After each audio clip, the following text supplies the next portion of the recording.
Buenas tardes, bienvenidos y bienvenidas a esta tercera sesión del Festival Mazapán Noir, que este año se celebra bajo el lema Otras miradas. Como hemos estado viendo en días anteriores, con este enfoque el festival quiere recoger nuevas tendencias de la novela negra que incorporan otras perspectivas y otros puntos de vista. Como siempre, agradecer al Club de Lectura Negra de la librería Taiga, la organización de Mazapán Noir, y a los patrocinadores, la librería Taiga, el Ayuntamiento de Toledo, la Asociación de Libreros, AS Comunicación y Sant Telesforo, que pone el punto dulce al festival y que los escritores se van encantados con su mazapán. La biblioteca está orgullosa de poder acoger este evento año tras año y esperamos que sigan muchos más. Hoy nos centramos en el ámbito de la inclusión, la diversidad y los estereotipos con el escritor Santiago Díaz Cortés y su última novela, J.D., que rompe estos estereotipos con su protagonista. Ahora lo vamos a ver. Santiago Díaz Cortés se ha convertido en un reconocido autor de género negro en nuestro país. Debutó en 2018 con Talión, que tuvo el premio Morella Negra y el premio Benjamín de Tudela, y desde entonces ha cosechado otros éxitos con títulos como El buen padre, Las otras niñas e Indira. Y ahora con J.D. inicia una nueva saga, o eso se comenta. y nada, que bienvenidos, estamos encantados de contar contigo. La conversación estará moderada, bueno, yo creo que va a ser a dos. Sí, hoy no nos moderamos. Por Charo González Herrera, especialista en novela negra y colaboradora habitual en encuentros literarios del género, incluido ya Mazapán Noir, como hemos comentado, que ya es una colaboradora habitual y cuya experiencia como crítica y divulgadora garantiza siempre el interés de las sesiones en las que participa, y esta no va a ser menos. Así que gracias por acompañarnos, gracias a ustedes, y ya podéis empezar. Muchas gracias. Pues empezaré primero por dar las gracias. Estaba diciendo ahora cuando entrábamos que creo que es el tercer o cuarto año que participo, y ya se ha convertido en un clásico en mi agenda. Cuando me llama Joaquín y me dice, hola Charo, le digo sí. Y me dice, si no sabes qué te voy a decir, sí, lo que sea. ¿Y ahora cuándo te pega dinero? Bueno, pues también le diré que sí. Si me pide pocos, ahora si me piden millones, bueno, a no ser que cometa un atraco muy gordo, no podría. Pero si no, sí. Y bueno, tú es la primera vez que vienes a Toledo, bueno, al festival, a Mazapán. Te iba a encantar, ya te lo digo, que esto crea adicción. Vale. Avisado quedas, porque bueno, solo tienes que ver el programa. El de este año me parece un programa interesantísimo. Cada año os superáis. Creo que el cartel, sobre todo, a mí me ha encantado. El leitmotiv del festival, el Otras miradas, lo encuentro muy acertado, y nada mejor que hacerlo con tu novela, con J.D., que está protagonizada por un policía que es gitano. Entonces dices, bueno, aquí lo de las otras miradas lo podemos aplicar a los dos ámbitos, tanto al ámbito de la policía, que es un ámbito mayoritariamente payo, donde un gitano es una cosa rara, es una cosa rara, y también en el mundo de los gitanos, donde un policía ya es espectacular. Yo solamente conocía otro caso de otro policía gitano, sí, de Flores el gitano, protagonista de las novelas de Juan Madrid y de la serie Brigada Central, que también la tenéis en la tele. Así le hago promoción a un autor que no está, a Juan Madrid, pero la tenéis, creo que es en RTV Play, y es una serie que merece mucho la pena, antes ya de empezar de las tuyas o cuando adapten las tuyas. Bueno, Santiago Díaz, yo a Santiago lo conocí cuando era un imberbe escritor. Bueno, imberbe, yo creo que tengo barba desde los 16. Bueno, o sea, imberbe escritor de novela, de novelas, porque nos conocimos en Morella cuando ganó el premio, que yo era miembro del jurado, o sea que parte de esa culpa también es mía. El jamón que te mandé, ¿te acuerdas? Claro, el jamón, me envió el jamón, luego unos cuantos paquetes de billetes, esas cosas. Y la verdad es que en aquel momento pues tampoco pensábamos que ibas a tener la trayectoria que has tenido después, tan exitosa. Tú ya venías de escribir muchos guiones. A Santiago se le puede presentar muy fácilmente diciendo que es guionista, y en lugar de decir de todas las series que es guionista, es más fácil decir de las que no es guionista. Pues no eres guionista de Barrio Sésamo, creo, de Barrio Sésamo que yo recuerde, no. No, de Los Soprano tampoco. Desgraciadamente no, aunque aquí Hay mucho de Los Soprano. los nombras un poquito, pero bueno, todas las series que hayáis visto en televisión, Santiago está ahí metido, o sea que os podéis imaginar el ritmo que tiene esta novela.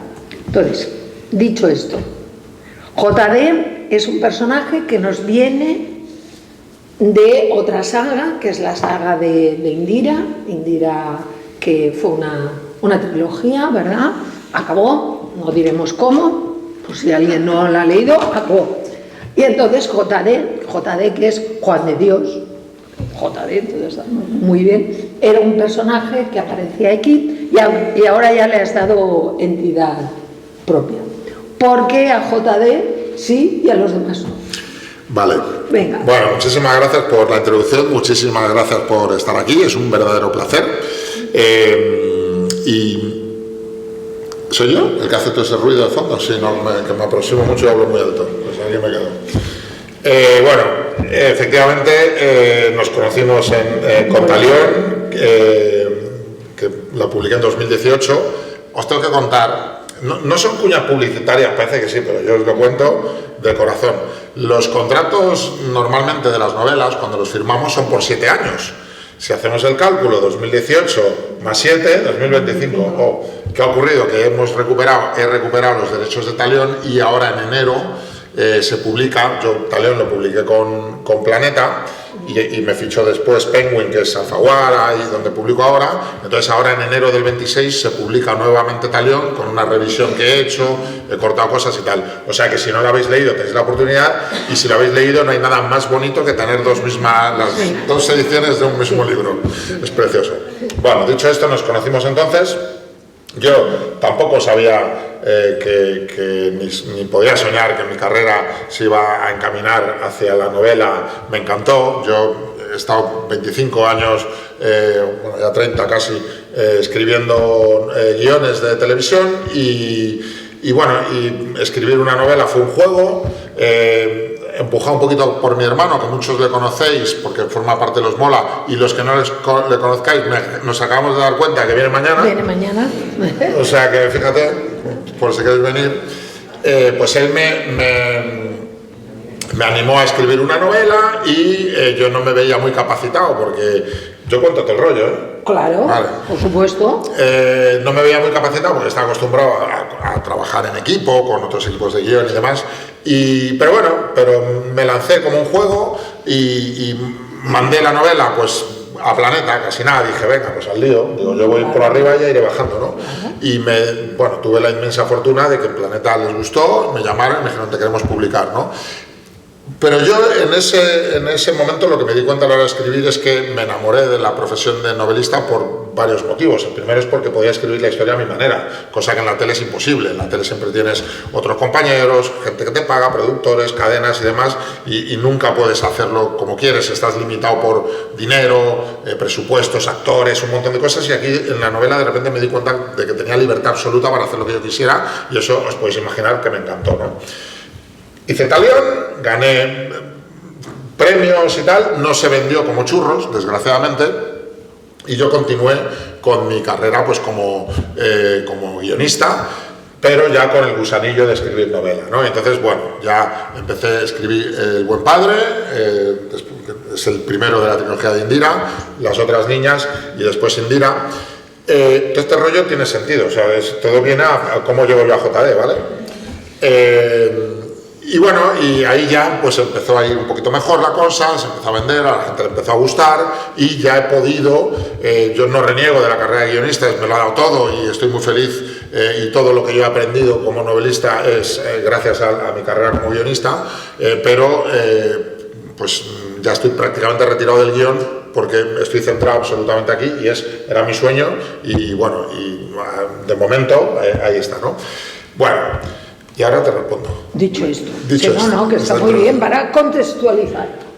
Como vengo de la tele, yo tengo muy claro que los personajes tienen que tener una evolución y que abusar de esa evolución o repetir patrones que ya has hecho en novelas anteriores lo único que hace es pues estancar la historia, aburrir un poco. Eso no quiere decir que no haya gente. Lorenzo Silva te hace 17 Bevilacqua Chamorro y son todos una maravilla, ¿no? Pero mi manera de escribir es con una evolución del personaje, contándote etapas que yo quiero que tú conozcas de Indira, por ejemplo, ¿no? Y yo tenía muy claro que quería solo hacer 3 entregas con Indira Ramos, ¿no?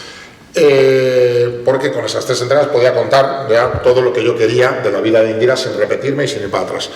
¿Qué ocurrió? Que no sé si lo sabéis, pero esto es un negocio, o sea, sobre todo para la editorial, ¿no? Y entonces cuando la cosa va bien, la editorial coge y dice, ¿cómo que 3?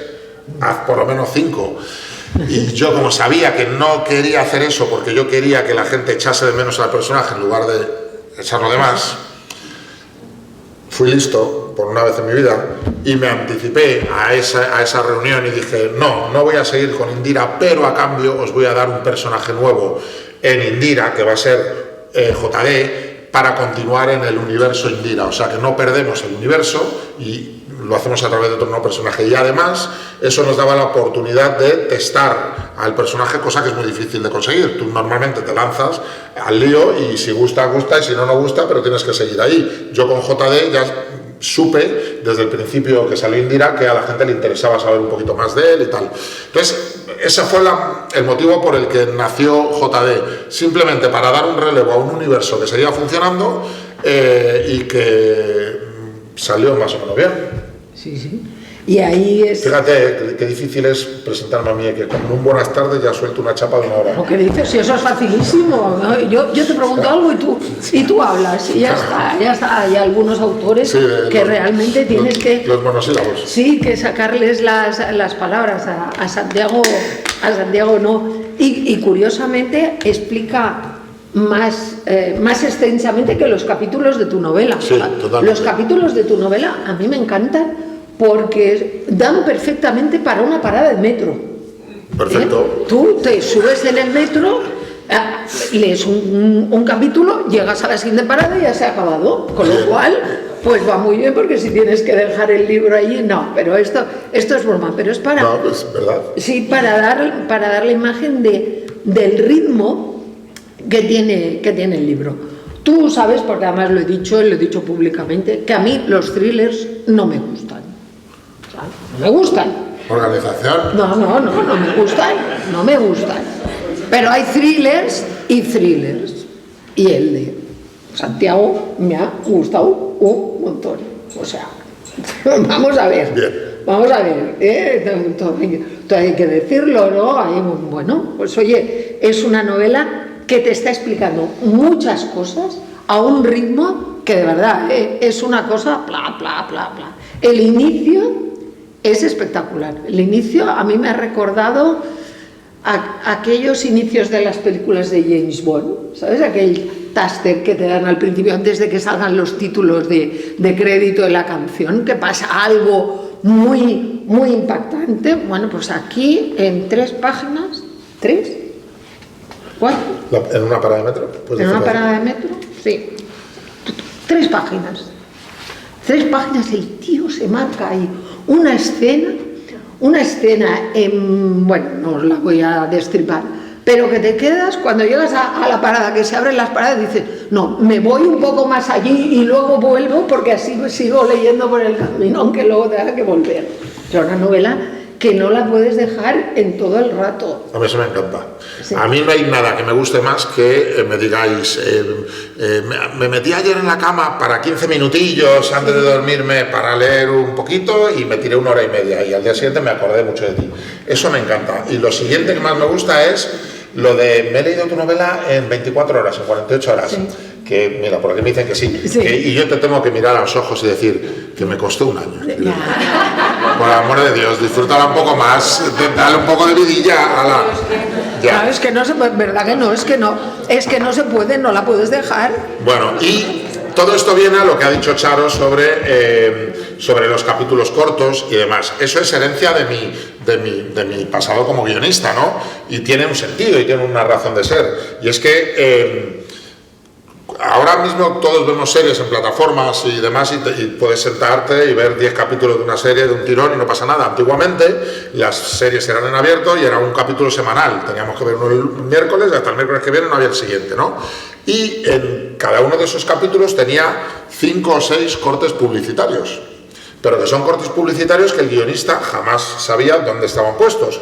Y para evitar que la gente se nos fuese a otro canal, porque había muchas posibilidades de perderlos para siempre, lo que teníamos que hacer era que cada secuencia televisiva, cada capítulo aquí, terminase en alto, que siempre pasasen cosas, que hubiese diferentes tramas alternándose. ¿Por qué? Pues porque si aquí, por ejemplo, o en una serie de televisión, tú tienes 4 tramas diferentes y una de ellas, imagínate que no, en mis libros no pasa, ¿vale? Pero hay una que te gusta menos. Bueno, también puede pasar. Al lector le puede gustar. A Charo no le gusta ninguna, pero bueno. No, es verdad. Pero tú imagínate que hay una que te gusta menos, tú sabes que cuántos no lo hacemos eso, ¿no? De un capítulo y miras a ver cuántas páginas tiene para decir, ¿me lo leo o paso? Si tienes 29 páginas de algo que no te ha gustado la trama, dices, bueno, ya lo pillaré. Si son 3 y sabes, o 4, y sabes que dentro de la quinta empieza la trama que sí te interesó, pues es más normal que digas, venga, va, pues me leo estas 4 o 5 porque enseguida llega el otro, y eso hace que el ritmo sea espectacular y aparte también consigue que a lo mejor esa trama que inicialmente no te gustaba le termines cogiendo el truquillo y al final dices, oye, pues aquella trama que al principio no me enganchó o que lo que sea, fíjate que al final me ha encantado, ¿no? Bueno, y eso es mi herencia de guionista, que como digo, no reniego de ello y es lo que me lo ha enseñado todo. ¿Y cuál era la pregunta? Pues no lo sé, pero bueno, ahora te pregunto otra cosa. No son preguntas, ya veis que esto es una conversación, ¿no? Otra de las cosas, porque lo que no me gusta es destriparos la novela. A ver, yo soy muy de que como me des cuerda, la cuento toda. Claro, no le dejo porque si no pierde la. Pero ¿sabes por qué? Porque yo en mi entorno, con mi gente, con mis amigos, con lo que sea, cada vez que empiezo a hablar de mis libros se van todos corriendo, pesado dejarnos en paz ya, que sí, que muy bien, que el policía gitano, que tal. Entonces estar aquí, que no os vayáis corriendo, pues yo aprovecho, os cojo y no os escapáis. En realidad creo que nos han cerrado la puerta para que nos salgan corriendo. Otra cosa que me gusta mucho es que no te enrollas con las descripciones. Por eso en la vida sí. No. Que eso también da un poquito de rabia. O sea, hay veces que empiezas a describir un personaje y se pasan 2 páginas describiendo al personaje. No es. Pero dilo en tercera persona. Sí, se pasan. Vale, he dicho se pasan otros, no tú no, porque 3 páginas es el capítulo, no podemos estar las 3 páginas describiendo a un personaje, pero todos tenemos herencia de esa cultura audiovisual que tenemos. Cuando nosotros nos dicen JD es un policía gitano, ya lo hemos visto, ¿verdad? Ya lo hemos visto. O vemos Paula es una chica que está muy buena. Bueno, pues tú ya tienes una. Pero cuento algo más. A ver, que sí. lo de las descripciones, es cierto que yo antepongo el ritmo, claro. Prefiero el ritmo narrativo, que pasen cosas, por esto que os digo, del enganche y tal, porque yo no oculto y yo muchas veces... a mí al principio, cuando la época de Talión, y incluso con El Buen Padre, había pues en presentaciones, en entrevistas, en cosas que alguien me decía de vez en cuando, como con un poquito de condescendencia, ¿no? Se nota que eres guionista, y yo me avergonzaba mucho en plan de, ¿qué le voy a hacer, no? Ahora cuando me lo dicen digo, muchas gracias, muchas gracias, algunos se quedan descolocados. ¿Por qué? Pues porque yo interpreto que, yo digo, a ver, si ser guionista es que sea rápido, buscar el entretenimiento, yo no pretendo nada... Bueno, con un matiz, ¿no? Pero yo lo que procuro siempre es que la gente se lo pase bien. A mí no hay nada que me guste más que ir a firmas, a presentaciones, a lo que sea, y que la gente me diga, oye, me ha encantado porque me lo he pasado, me ha durado 2 días, he dormido fatal por tu culpa, pero si encima consigo que dejar una semillita, o sea, que es entretenimiento puro y duro, pero con una semillita que yo lo procuro interpelando directamente a los lectores, o sea, JD es un poligitano, que dices tú, el enunciado es poligitano, pero después tiene mucho más, ¿no? Por esto que decíamos, que es poligitano, ya te dice cosas, pero después significa que lo vas descubriendo, es alguien marginado, es alguien que aunque sea gracioso, que a todo el mundo le caiga bien, es alguien que no se fía a nadie, ni en la comisaría, claro, pues es gitano, ni... Están marginados, claro, los dos entonces, lados. Claro, no encuentra su lugar en el mundo, ¿no? Entonces eso le da profundidad. Ese sentido del humor que tiene no es otra cosa que pues un escudo y una defensa, ¿no? Esa manera de hablar, macarra, mal hablado, que incumple las normas, todo eso son defensas que le dan profundidad al personaje, ¿no? Entonces, bueno, si tú coges a JD y pones en una hoja en blanco cada cosa que hace, tanto en Indira como en JD, que por cierto, si no habéis leído Indira, no es necesario leer la trilogía, aunque quien se la lea va a descubrir muchas más cosas, pero bueno, sí, hay mucha gente que lee JD de primeras y lo puede hacer, ¿no? Y se lo pasa igual de bien. Pero bueno, lo que decía, si pones cada cosa de las que ha hecho JD en un papel en blanco, es una persona horrible, o sea, porque hace todo lo que os podéis imaginar, lo hace. Pero, y aquí está el matiz, tú puedes verle... No hago spoilers, es un ejemplo, pero tú puedes verle matar, ¿vale? Entonces tú dices, a ver, ¿cómo voy a tener un protagonista que me guste si es un asesino? Vale, pero si esa muerte la pones en el contexto en el que sucede, es ahí el momento en que yo te interpelo y te digo, vale, todos sabemos que matar está mal, pero tú en su lugar, ¿qué harías? Y ahí es cuando respondes, pues seguramente haría lo mismo, porque estoy defendiendo a la persona que más quiero, protegiendo lo que sea, o el que muere se lo merece, todas esas cosas que hacen que te incomodes un poquito y te cause un dilema moral. Entonces es entretenimiento puro y duro, pero con esos ratitos y con esa semillita y con cosas... ¿Quién ha leído Indira? Vale. A que dentro... Tienes un club de fans aquí, no, pero muchas gracias. A que hay muchos libros que pueden ser mejores literariamente, que pueden haberte gustado más, lo que quieras, me da igual, pero a que muchos de esos libros dentro de 10 años te dicen, ¿te has leído esto? Y vas a decir, ostras, pues el caso es que sí, pero ¿qué había pasado? A que dentro de 10 años os dicen, Indira, y vas a decir, el capullo este. Eso es lo que yo procuro, de decir, oye, te lo has pasado bien, pero que te acuerdes de él porque te he dejado marcado de alguna manera, ¿no? Y eso es lo que yo pretendo. Y las descripciones, lo que decíamos es eso. Hay una cosa que utilizo, porque vengo de la herencia de la tele, en vez de las descripciones, que es el diálogo. El diálogo, que son súper cortos, que me encanta. Directos. Porque hablan como hablamos la gente no... Tú y yo estamos hablando ahora porque tenemos un público aquí, pero si tú y yo estamos hablando normalmente, no nos dejamos hablar 2 páginas seguidas, aquellos soliloquios que hacen. A mí se me da cuerda. Bueno, porque estamos ahora con gente. Ahora porque estamos con gente, pero en la intimidad no. No, pero claro, nos interrumpimos en las novelas, pues tú dices, pues bueno, espero que sean mayores de edad, Tony. ¿Qué pasa, papá? ¿Qué haces aquí? Tenemos que hablar, haz que se larguen y vístete. Claro, no empiezan a Mira, a mí hay una cosa de los diálogos, por ejemplo, que me encantan, ¿no? Y que para mí revelan a los personajes. En lugar de tener que hacer... Yo tuve una pelea no muy gorda, porque mis editoras yo las quiero mucho, me peleo mucho con ellos, me deben odiar a muerte, pero después soy obediente, pero de primeras me revelo siempre, hay que revelarse. Claro, no, y haces bien. Que si no se crecen. Sí. No, a ver, no, porque estás tan metido durante tanto tiempo en una historia y tal, que una visión de fuera que diga esto no me gusta, esto no pues te enerva, porque llevas muchos meses metido en ello. Pero bueno, después bajas un poquito, te quitas un poquito el orgullo y lo miras y la mayoría de las veces aciertan y te das cuenta de que mejoran, ¿no? Pero, por ejemplo, yo podría describir a JD con una página y media, es alguien mal hablado, es alguien directo, es alguien callejero, es no sé qué, es no sé cuántos, puedo hacerlo tal. Con una frase, la primera de JD, todo el que la lea en una sola frase sabe cómo es JD. ¿Qué ocurrió? Que las editoras me dijeron, ¿cómo vas a poner la primera frase de JD? Esa, ¿vale? Que yo no la voy a leer, porque me da vergüenza después.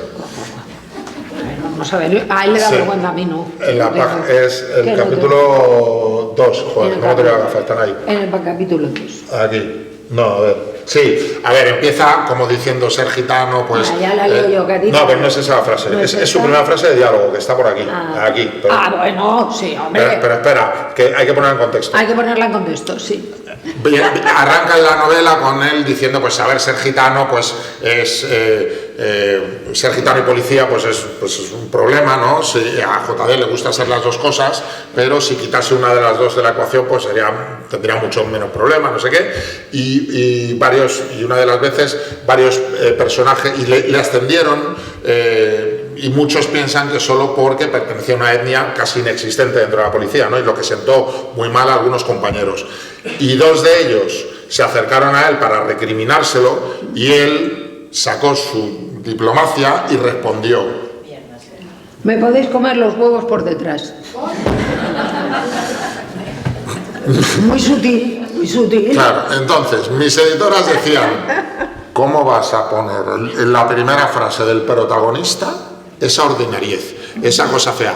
¿Por qué? No es una frase gratuita, le están molestando, él es el que más trabaja, el que más se arriesga, el tal, le vienen a recriminar algo que a él le parece injusto, encima, venís, pues ¿cómo responde? No va, pues cualquier otra persona normal diría, oye, mira, si tienes algún problema, habla con el comisario, sí. Déjame en paz, yo me lo he ganado tanto como tú.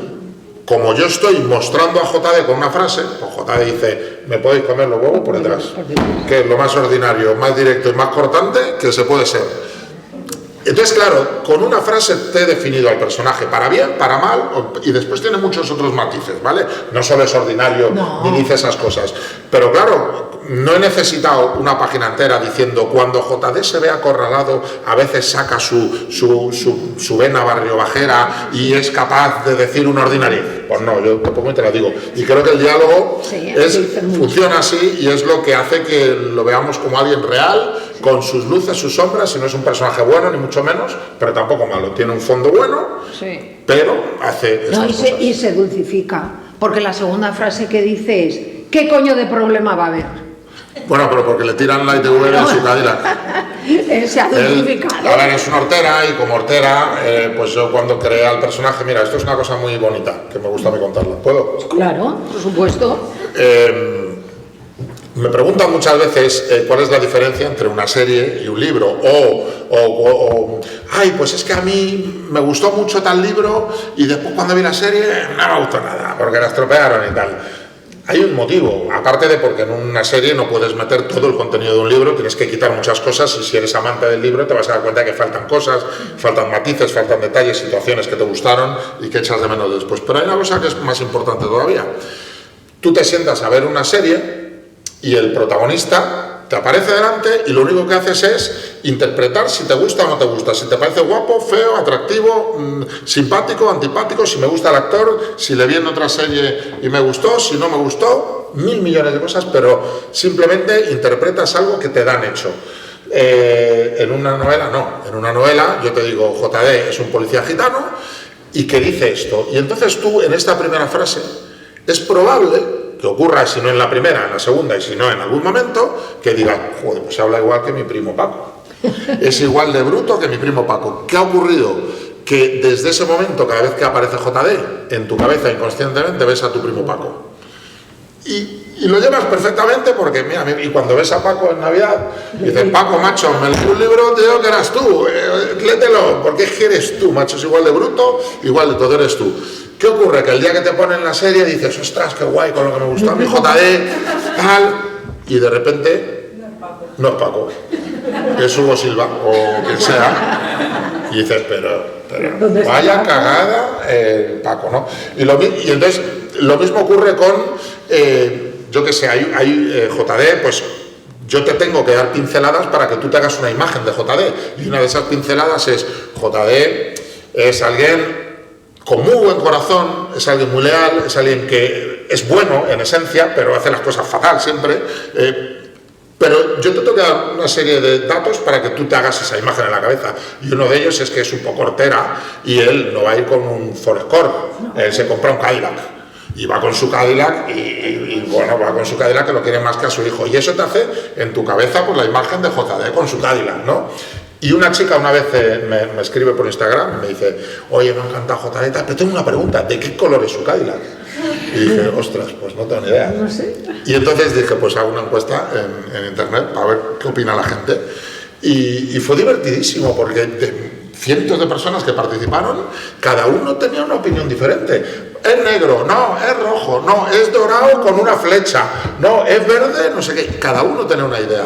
Y eso es lo bonito de todo esto, ¿no? Que podemos hacernos la imagen de cada uno de las historias, ¿no? Y sí, no sé, sí. No sé por dónde iba, ¿no? Bueno, eso. Igual, ¿no? Y entonces salió, que me pareció decepcionante, entre comillas, que el Cadillac era negro. No, negro, no, yo lo veo dorado. Dorado, súper cuidado, súper hortera. Rojo, ¿ves? Rojo. Cada uno lo ve de una manera, pero eso es lo bonito. Y entonces, ¿sabes qué pasa? Que tú dices, en tu cabeza es rojo y no puede ser de otra manera. Cuando veas la serie y es negro, dices... Vamos a ver, ¿qué era rojo? Pero no podían cogerlo rojo porque el JD es rojo, anda que les cuesta. Con el dinero que van a hacer no podían pintarlo de rojo. Es que rojo es en tu cabeza, en la de otro es negro. Y acertarás a veces y no. Y ese es el matiz por el que muchas veces os pido que deis una oportunidad a las series pensando en esto de decir, oye, no van a acertar en todo, hay cosas que se van a quedar en el tintero y hay cosas, pero porque no nos caben. No, y que también luego hay una serie de cosas, según que adaptaciones que son demasiado fuertes para ponerlas en una serie. Bueno, a ver, yo vi el otro día Ed Gein, no sé si lo habéis visto en Netflix, El Monstruo. Yo hubo un capítulo que estaba en el sofá tumbado viendo, me incorporé y dije, no me puedo, o sea, yo me escandalicé, y mira que me gustan ver sangre, muertes y de todo, y me escandalicé. Se puede hacer cualquier cosa, lo que no se puede hacer es el dinerito. Claro. O sea, yo puedo escribir en una novela que hay una persecución de 2 Ferraris por el centro de Toledo y que se lleva a por top y es maravilloso en el libro y yo te cuento cómo llegan a la biblioteca y dan la curva derrapando, maravilloso, y tú que lo conoces, lo vives y dices, ostras, cómo mola la persecución por el centro de Toledo, tal. Llega un productor y te dice, oye, la persecución es espectacular. Pero no va a ser, o sea, para empezar, porque no te puedes meter con 2 Ferrari por el centro de Toledo, para empezar que los 2 Ferrari valen mucho dinero y nos podemos rayar, para empezar que no tenemos permiso, hay que abaratar costes, total, que la persecución que a ti te impresionó por el centro de Toledo con 2 Ferraris pasa a ser 2 tíos corriendo por el campo. ¿Por qué? Porque no hay dinero para más, ¿no? Porque cuesta mucho y entonces tú dices... Anda, vaya cagada. No es cagada, es pues que hay que adaptarse al medio en el que estamos. Sí. Bueno, JD, y también volviendo al tema central de nuestra mesa, tiene otra visión del mundo, tiene esa visión dual y a mí me gustaría saber, de las manos de su creador, qué es lo que prima en JD, la ley o la justicia. Bueno, claro, es que esa es precisamente la esencia de JD, pues que en unos momentos, a ver, a mí hubo una cosa, yo aquí cuento mis secretos, al lío.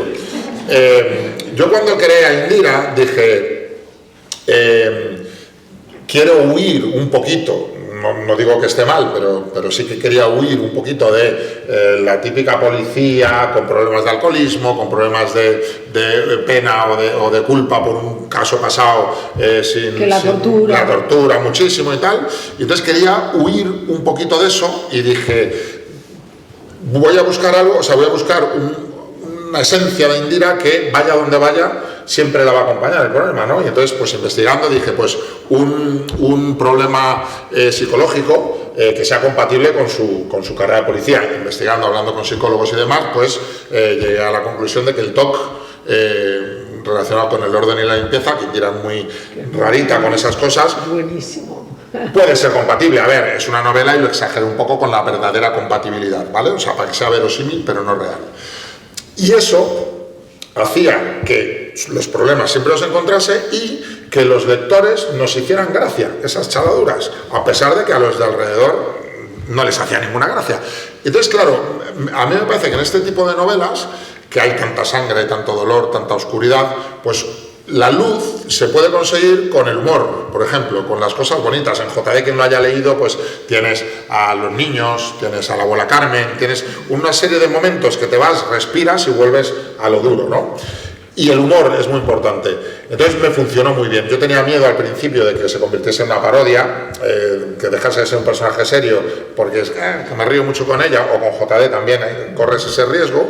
Pero bueno, con Indira. Y entonces, cuando yo creé a JD, dije, ostras, es que cuando algo funciona, pues hay que cambiarlo, ¿no? Y dije, voy a crear el otro lado del espejo de Indira. Y JD e Indira son idénticos. Pero, por eso digo, cuento mis secretos. Pero idénticos por una parte. A Indira la marginaban por ser rara, por ser con sus cosas que nadie la aguantaba, no sé qué. A JD lo marginan porque nadie se fía de él.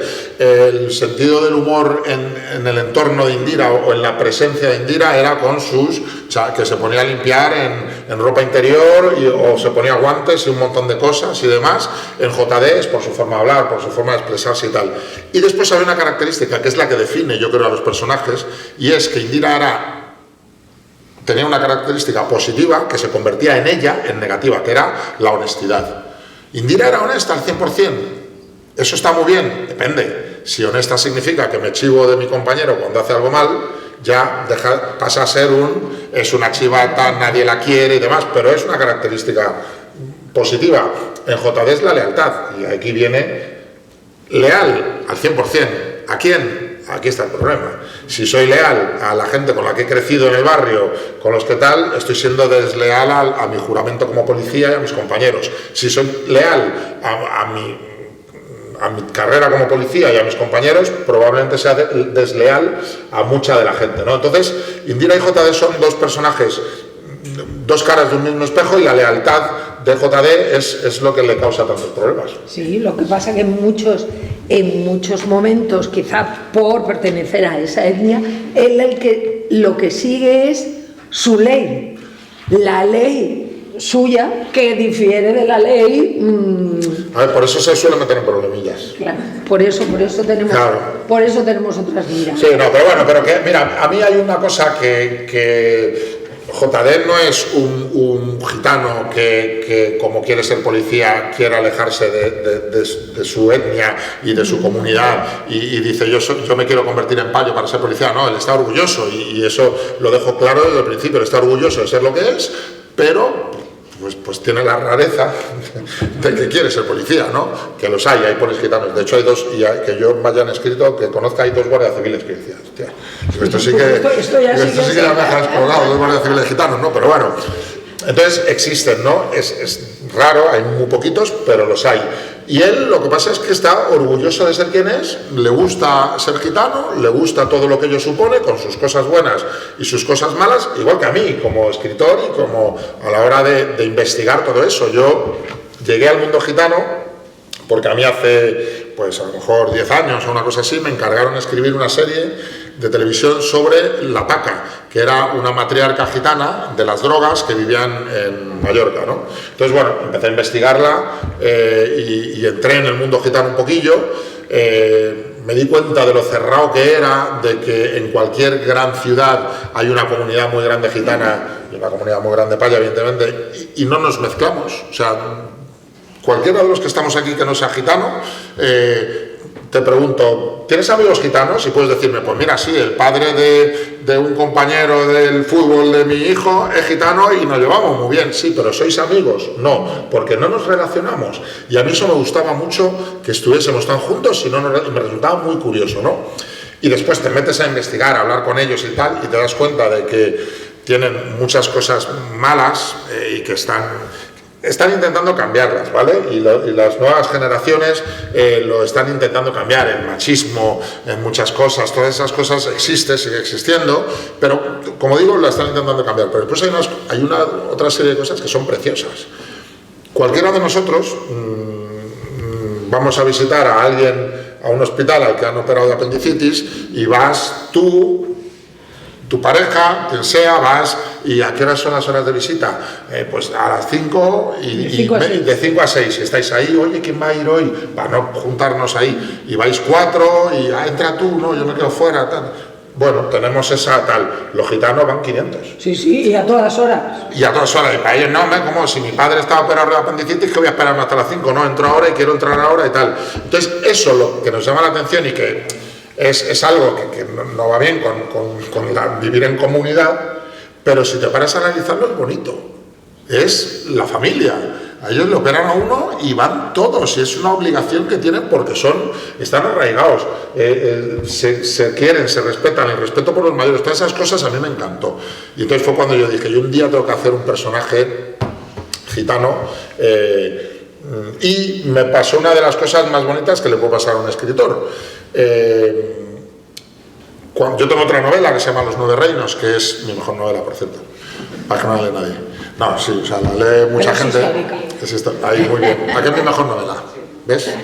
Es una novela histórica, bueno, que es sobre la conquista de Canarias, ¿no? Los guanches y demás.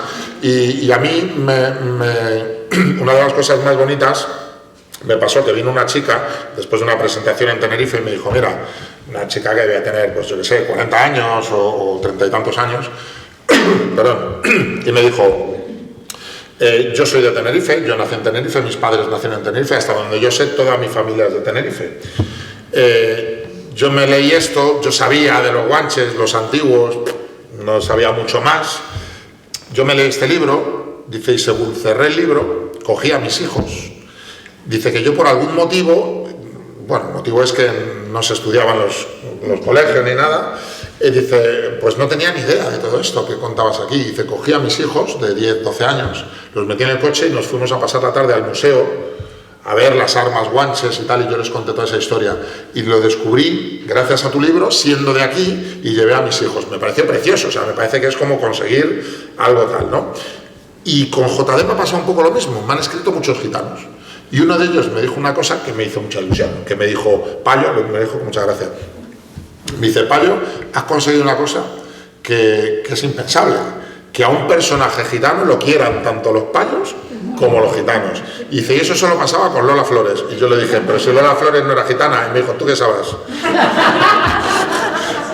Pero me pareció muy bonito, y entonces me gustó mucho que los propios gitanos digan, ostras, a ver, me decía, esto no es así. Dices, bueno, vale, pues estoy escribiendo una novela, tampoco es así muchas partes de la investigación. No, sí. Hay que ser verosímil, es la diferencia entre ser verosímil, o sea, sí, que parezca real, a que realmente lo sea. Y hay cosas pues que no... yo procuro decir las cosas malas que hay en el mundo gitano, que lo hay, y las drogas y todas esas cosas que bueno, lo hay, pero también las cosas buenas, toda esa cosa de familia y tal, y ellos están encantados, y eso me hace mucha ilusión. Sí, el sentido del honor, de la justicia, no hay una cosa que me gusta mucho, que la digo así por encima, que es una reacción que tiene el padre de JD para hacer justicia, y no ley, que además me encanta porque la haces en 3 frases o 2 frases, nada, un cuarto de página, y lo sueltas así, ¡pum! Vas soltando cosas que a pesar de, que por eso te decía lo del tema del thriller, que a pesar de que sea un thriller, que tú lo que estás viendo es ¿qué pasa? Un momento, sí, pasan muchas cosas, pero aquí hay mucho pozo, Que, Sí, que por eso es por lo que me gusta, porque hay mucho pozo en esta novela. A mí porque no habéis, o sea, si lo hubierais leído todos os contaría una anécdota que os encantaría, pero como no lo habéis leído, pero lo vais a leer, os voy a contar. Me comentaba antes Charo sobre un personaje que es Paula Garza, ¿vale? Sí. A ver, JD, el capítulo del que habla, bueno, está en la contra, o sea que se puede más o menos contar. El capítulo que arranca es un ajuste de cuentas entre dos, bueno, clanes, o como lo queramos llamar, dos facciones del tráfico de drogas y tal, y no se limita a una ejecución. Bueno, pues tiran a unas personas por un puente, destripadas, y en fin. O sea, vamos, una cosa habitual que pasa cada día. Romántico puro, ¿no? En la M30, además. Y JD, pues es el encargado de investigar todo eso. Lo que pasa es que la querencia de JD de meterse en líos hace que se meta en un lío muy gordo y esté, entre comillas, de momento, o veremos, expulsado de la policía, con lo cual se le complica toda la vida, ¿vale? No tiro más. Pero la familia que lleva el tráfico de drogas, yo cuento también su historia, cuento todo eso, ¿no? Y otra de las cosas que decía Charo al principio de Los Soprano, bueno, a mí Los Soprano para mí es la mejor serie que se ha escrito jamás, me encanta, yo me la veo cada 2 años. Yo la estoy viendo ahora. Para flipe de la gente que me conoce, dice, o sea, te la has podido ver 8 veces la serie entera, lo siento, pero es que cada día me gusta más. Y yo siempre quise hacer una soprano a la española y bueno, pues sí. Y dije, pues esta es la mía, pues ¿no? sí. Voy a meter aquí pues una sí. soprano, ¿no? Pero hay un personaje que es Paula Garza, que es la hija del mafioso, del gran capo, que, bueno, es una chica que, con sus cosas buenas y sus cosas malas, pero tiene cabeza y considera que tienen dinero suficiente ya para seguir metidos en esos líos tan peligrosos que nos lleva a todos a muerte, cárcel o lo que sea. Entonces propone, pues bueno, alejarse un poco de todas esas tramas mafiosas y ilegales para centrarse en los negocios limpios, ¿no? Cosa que a algunos miembros de la familia no les gusta, ¿vale? Hasta ahí lo dejamos.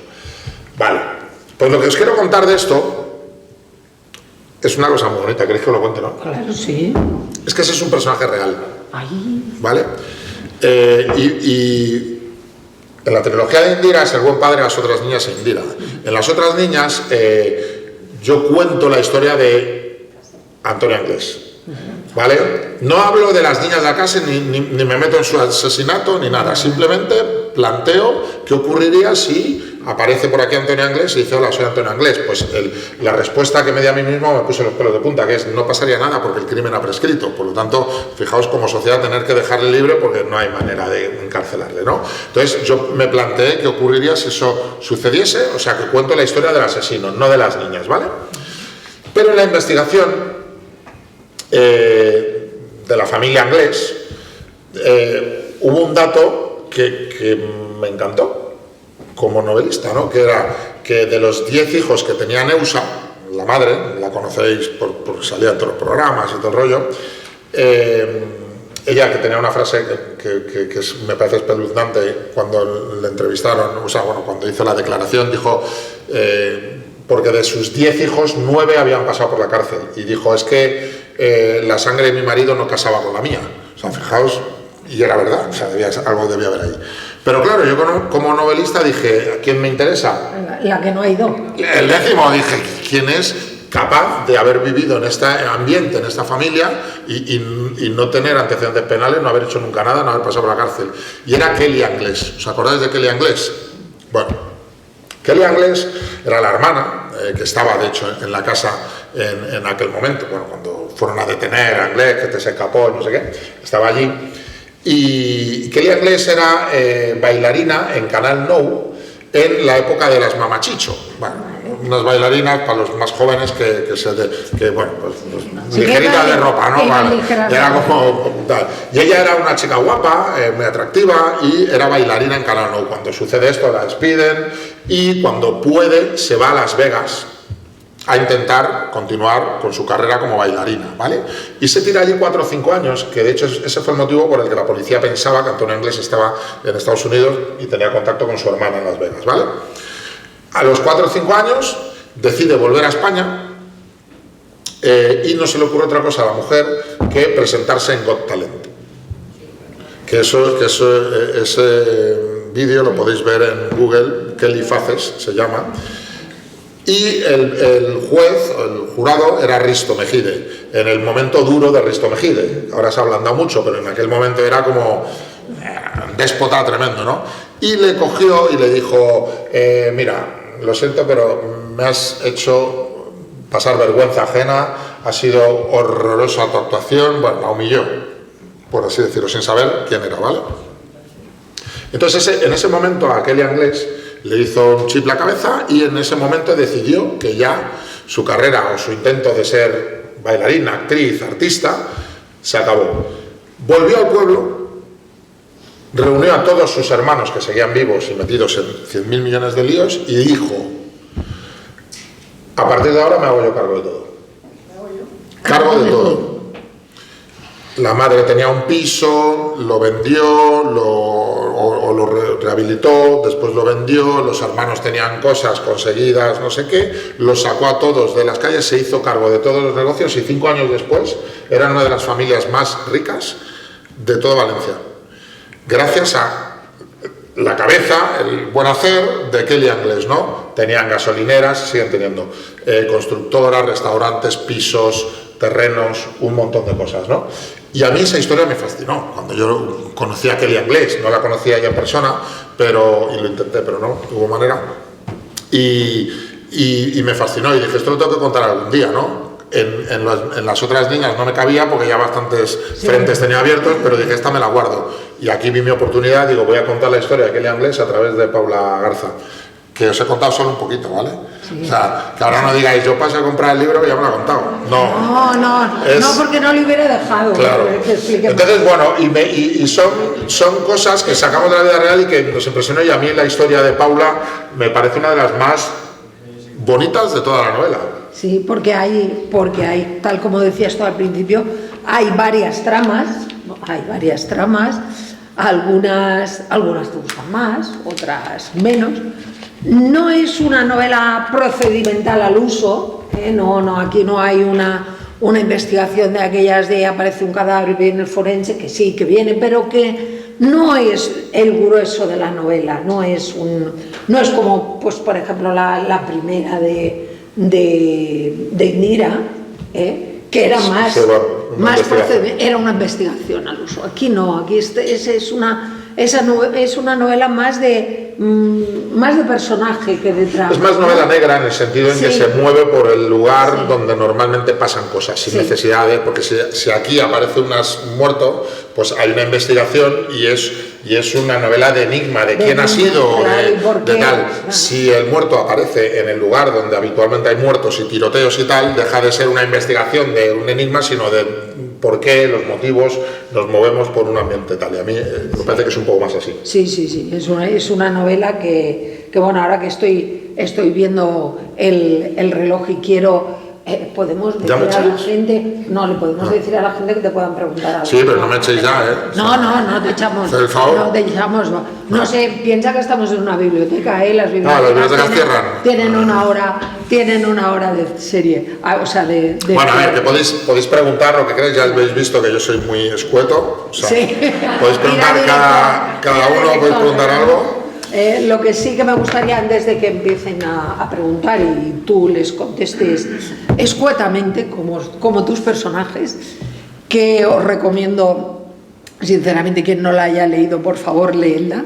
Incluso aunque no os gusten los thrillers, como a mí, por favor, léerosla, porque os va a encantar. Os va a encantar, no la vais a poder dejar, estaremos una noche sin dormir, subidos en la línea del metro arriba y abajo para que no se nos acabe el tema. Y el problema que tiene, porque tiene un problema, es que si es la primera novela que vais a leer de Santiago Díaz, pues el problema que tiene es que os va a crear adicción. Pero podéis ir para atrás. Y entonces os vais a tener que ir para atrás. Si es que está todo estudiado. Os vais a tener que ir para atrás. O os vais a tener que ir hacia adelante y poneros ya a hacer cola en la librería esperando la siguiente, que ya hemos visto la portada por ahí, que la has colgado tú, en sus redes sociales ha colgado la siguiente. ¿Nos puedes hablar un algo? Bueno, se titula El Amo, que a mí inicialmente el título, yo soy muy malo para los títulos, y cuando en la editorial me dijeron El Amo, yo dije, bueno, a ver, quien haya leído JD sabe quién es el amo, ¿vale? Sí. Lo sabéis, ¿no? Podrías haberle puesto el puto amo.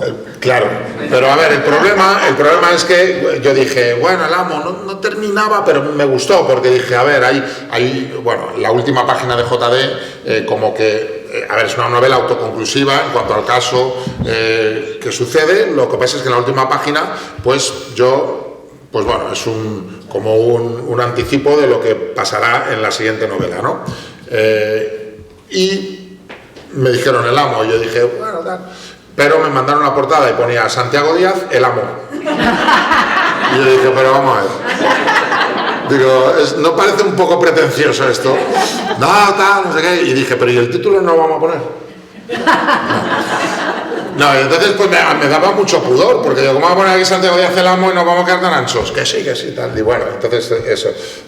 Bueno, en fin, que al principio no me terminaba de convencer y todo el mundo al final va a pensar en este tío, pero tiene mucho que ver con la historia, con lo cual la portada me parece espectacular. Y no os puedo contar porque es simplemente quien haya leído JD va a saber lo que voy a contar, y lo que sí sé es que os va a explotar la cabeza. Que de hecho, mira, o sea, yo hago aquí, como dice mi sobrina, ¿cómo me dice que hago?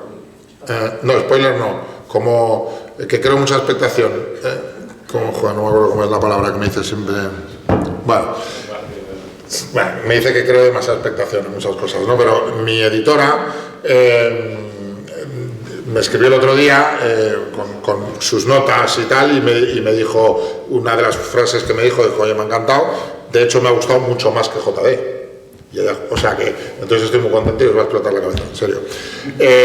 No os puedo contar mucho de qué va, lo que sí os digo es, quien me pregunta a mí, si alguien me dice, yo nunca te he leído y te quiero empezar a leer, yo digo, pues si nunca me has leído y me quieres empezar a leer, yo empezaría por El Buen Padre, que es el primero de Indira, ¿vale? Que os lo vais a leer en 3 noches. O sea, de aquí al sábado ya estáis con JD. Entonces, yo empezaría por ahí. Que JD te llama la atención por el poligitano, por todo esto que hemos hablado, por tal, puedes empezar perfectamente porque te vas a enterar. Lo único que os digo es que os vais a volver para atrás, pero mucha gente lo ha hecho. Para no cansaros de mis thrillers, podéis pasar a mis novelas históricas. Es lo que llega, ¿no? Entonces tenéis eso, tenéis Talión, que saldrá el 22 de enero, la nueva versión, también por las tiendas, está todavía la anterior, por las librerías y las bibliotecas, y bueno, y en marzo os espero en las librerías, en la Feria del Libro, en San Jordi, que nos vemos allí con Charo. Sí, que nos diluvia. Nos caen las granizadas aquellas. ¿Te acuerdas? Sí. Nos cayó una granizada el día de San Jordi. Sí. Increíble, se destruyó hasta los tenderetes. Sí. Pero él estaba allí y me firmó el libro. Sí. Metía a todo el mundo dentro de la caseta y los libreros me miraban como, ¿qué majo eres? Pero nos estás jodiendo el dinero. Bueno, hasta que la gente unos pedrolos que callan increíbles. Bueno. Pues eso, entonces pues nada, que si alguien le quiere dar la oportunidad a mis novelas, estoy infinitamente agradecido. Sí. Y ahora... Y mira, si quieres voy a acabar con una de las frases que dicen otros autores de ti, y la voy a decir uno que suele ser muy crítico, y es un escritor que es muy bueno. Lo que pasa es que no le podéis leer porque escribe solo en catalán, o sea, bueno, lo podéis leer si queréis, pero vamos, que no está sí, hay una novela suya que está traducida al castellano, que es Herencias colaterales. ¿Me estás intrigado? ¿Quién? ¿De quién hablamos? Lluís Llort. Vale. Lluís Llort, que es un periodista del Punt Avui, y es un periodista de escritor, y él es muy crítico, y de ti dice: un autor que no baja la guardia y ofrece en cada nueva novela un impecable texto en todos los sentidos. Qué majo es Lluís Llort. Mucho. Qué tío, y además qué criterio tiene, ¿eh? No, Pero lo bueno de todo esto es que tú no sabes que esto no lo dice de cualquiera. Oye, pues se lo agradeceré. No, yo creo que no lo conozco. Pues si dice esto de ti es porque le has gustado. Una cosa que os quiero decir muy rápido sobre el título del segundo. En la presentación en Madrid yo tenía una comida con la gente de la editorial y sabía que íbamos a hablar de la segunda entrega, ¿vale? Del Amo. Y entonces estábamos en una comida y estábamos ahí pues mis editoras, gente de marketing, de comercial, bueno, había pues, no sé cuántos podíamos ser, 8 o 10, ¿no? Y entonces me dijeron, oye, ¿tienes ya título para la segunda parte? Y yo traía un título en mi casa del cual estaba convencido de que era un descubrimiento. O sea, dije, yo lo había ensayado y todo, como decir, se lo había puesto en mi cara de... Tengo el mejor título del mundo y tal. ¿Con esa voz? Sí. Bueno, también Bueno, es que me enrollo mucho. Os contaría más cosas. Bueno, cuando yo... Un matiz muy pequeño. Cuando mi editora es argentina y cuando terminé El Buen Padre, tuve una comida con ella, me dijo, ¿y ahora qué? Y yo venía ensayado de mi casa y le dije, en la segunda novela de Indira reaparece Antonio Anglés, como diciendo, ¡toma! Y se me quedó mirando y me dice, ¿quién es Antonio Anglés? Y yo, cago en la leche, todo fuera, ¿no? Y le expliqué, no, pues un asesino que desapareció, que no se sabe si está vivo, si no, tal, y me dijo, me encanta. Y le dije, frena el carro, háblalo con la gente que sabe, porque este es un tema delicado y puede, efectivamente, no pasa. Háblalo. Efectivamente, 3 días después me dijo, Santi, ¿puedes venir a una reunión con lo de jurídico? Y dije, ya. Entonces fui y les expliqué que no iba a entrar en el rollo de los asesinatos alternativas, no sé qué, no sé cuántos, y bueno, fue complicado, ¿no? Pero cuando pues creé la misma expectación, pero con más gente, ¿no? JD, quien lo ha leído, sabe que hay un insulto que utiliza mucho, ¿vale? Exacto. Y entonces cuando me dicen, ¿cómo se va a titular? Yo puse mi voz y dije, mierda seca. Y hubo un silencio en la mesa, tal. Y yo pensé, hostia, yo pensaba que me iban a decir, ¡qué bueno! ¡Nos encanta! Y tal. Y hubo un silencio. Y el de comercial dijo, está muy bien, está muy bien. Así, dice, así cuando alguien le pregunte, ¿qué te han regalado en Navidad? Puede decir, mierda seca.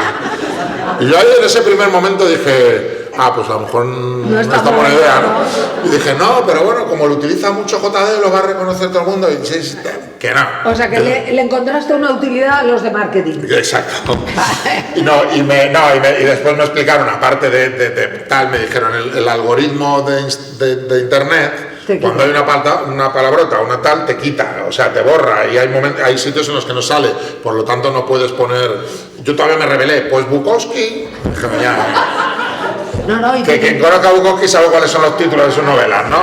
Y, pues bueno, ya, Bukowski tú eres tú, y Bukowski ya ha muerto 50 años y da igual, en fin. Y tienes que ir con cuidado, porque a mí, por ejemplo, me han bloqueado alguna vez por decir negro criminal. Género, yo hablo del género negro criminal, y entonces me han bloqueado a veces porque asocian negro con criminal, como que yo estoy haciendo una connotación racista, y ahora cuando hablo, solo hablo del género. Digo, el género, no digo negro criminal. Porque yo también, cuando eso, es verdad que te puede castigar eso, ¿no? Y es verdad que mierda seca seguramente ocurriría eso, ¿no? Pero claro, yo cuando decía el amo, a mí el miedo que tenía cuando me dijeron el amo, que a mí a la cabeza me vino cuero, fustas y cosas, ¿no? Y digo, no es esto lo que yo quiero contar. Yo creo que es mejor puto amo. Sí, pero es que el puto amo... No, pero el puto amo sería JD. Claro. Pero el amo no es JD. Ya. ¿Vale? Entonces, bueno. Esto, de todas maneras, lo que voy a decir ahora, esto es como los karaoke, que al principio nadie quiere preguntar nada y cuando soltáis, bueno, es que no les hemos dejado. Que no os den corte. Es que no les hemos dejado, hemos dicho, voy a que pregunten. Seguro que tenéis alguna curiosidad, alguna pregunta, lo que sea. Venga. Pues si yo que estamos ya con el mazapán, ¿por qué Torrunillas y no mazapán? Por ejemplo. Es que me parece... Porque es de Badajoz. Sí, ya está. Claro. ¿No? ¿No? Es Perrunillas por... Mira, voy a prometeros una cosa. Aquí. En la tercera novela, porque la segunda ya está escrita. Bueno, no sé que me quepa. No, bueno, puede que sí, estoy con las correcciones, ¿vale? Voy a meter algo de mazapán, Vale. de Toledo. Venga, muy bien. Voy a intentar meterle la 2, porque estoy ya con las correcciones desde mañana. Esta misma mañana a las 7:30 me han dado las correcciones de Talión, la que sale el 22 de enero, y tengo que empezar ya, que las tengo ya, las correcciones del Amo. Y bueno, y ahí pues es otra versión. En algún momento me dirán, oye, pues extiéndete un poco más aquí, o creemos que tal y cual. A ver, en algún momento meto a JD comiendo mazapán. Me pasó una cosa muy graciosa, ¿puedo contarlo? O sea, estoy aquí, igual os queréis ir ya. No. Yo hasta que la directora nos diga, se ha acabado. Iros ya a casa, ¿no? Que se calle ese señor, ¿no? Resulta que me llaman de la radio de Guijuelo. Bueno, espera, olvidaos del nombre. Lo retiro. De un sitio no lo he que hay dicho. jamón. Me llaman de la radio de un sitio donde hay un buen jamón. ¿Vale? Puede ser Jabú, puede ser donde sea, ¿vale? Puede ser. Y me dicen, Santiago, tenemos un reto para ti. Si pones jamón de Guijuelo, de Jabú, jamón de este sitio, en el libro, Sí. Y sale. Y sale. Te damos tu peso en jamones. ¿Qué dices? Y yo cogí y les dije, pero vamos a ver, Pero tú me alma has de visto cántaro, a tú mí. me has visto a mí. Digo, que peso 125 kilos. Y hubo un silencio en la radio como de 10 segundos. De, hostias, que hemos metido la pata. Entonces yo todo majerío, les dije, vamos a hacer un trato. Cambiamos eso, me olvido de esta promesa, y lo que me tenéis que dar es un jamón, pero un jamón del bueno. Estupendo, no sé qué, no sé cuántos y tal. Yo cojo lo que voy a hacer ahora con el Amo del mazapán. Cojo en un momento dado y sale, pongo pues un momento dado que está JD en su casa y viene su madre con un poco de jamón y lo prueba, una cervecita, lo prueba y dice, hostia, esta maravilla, ¿de dónde es? Y dice la mujer, no preguntes. Dice que los primos han llegado esta mañana con una furgoneta de Guijuelo llena de jamones. Pero no preguntes. No preguntes dónde han salido y tal. En Pero, el puro estilo Los Sopranos. claro, digo, bueno, lo pongo, lo leo, oye, genial, tal, el acto para venir a recoger el jamón, digo, vale, tal, lo organizamos y no sé qué, y entonces digo, y me dicen, oye, el miércoles no sé qué, vienes por la mañana a un club de lectura, por la tarde un acto en el ayuntamiento, con la entrega del jamón, y no sé qué, no sé cuántos y tal, y digo, pues vale, yo voy a por mi jamón ahí de cabeza. Y entonces en un momento dado me dicen, digo, oye, pero ¿y cómo voy hasta allí, hasta X?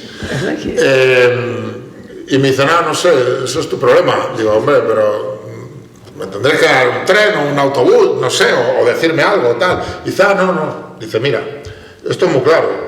Nosotros te damos el jamón, dice, pero todos los gastos te los tienes que pagar tú. El transporte, la comida y el alojamiento. Y cogí y dije, mira, o sea, ¿en serio me hacéis todo, la promesa, y yo tengo que dar un club de lectura, una charla en el ayuntamiento y tal? Pues hay alguien con un jamón que no es suyo. En mi juego, porque yo dije, ¿O sea que mira, te has quedado sin jamón? sí, por orgullo. O sea, que espero que cuando ponga mazapán digáis, Pero eso lo que pasa es que se han adelantado. pero voy a poner a JD comiendo mazapán, hombre. Sí.